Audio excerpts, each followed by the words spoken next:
Hi, it's Karen, the Weekend Craftaholic. Thank you for joining me for day 10, and this is actually a very special one. Now you can see this is where I got the inspiration from, and this is basically a little gift card holder that's decorated to look like Santa's belt and his outfit.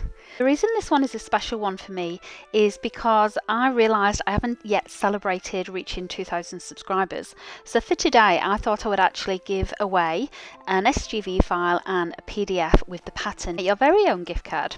So you can see here, this is the PDF version. I've printed these off just on white paper just so you can see the outline, but actually you would need to actually print it on colour paper. But don't worry, there's instructions with it, and I'll be giving all of the details in the description box below, so check out the links for that. You can see here just how easy it is to assemble. It's a matter of just folding those edges in where they meet, and then also feeding the black belt through the golden buckle. Now you can do this with paper, you can do this with cardstock, whatever you like, but the belt effectively becomes a sleeve, so I don't actually adhere the little envelope, the red envelope, at all.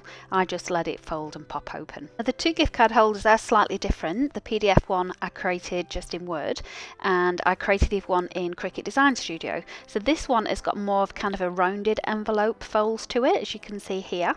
But again, I'll give you the link to Cricut Design Studio and you'll be able to print this off.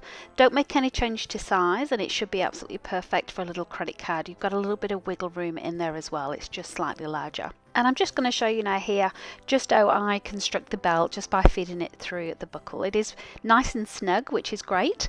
And when you're actually adhering it around the envelope, again, think about whether you want to actually use the belt as a little sleeve. Just make sure you leave it a little bit more slack as you're tying it around the envelope. You can see here now this is just me folding down those flaps of the envelope.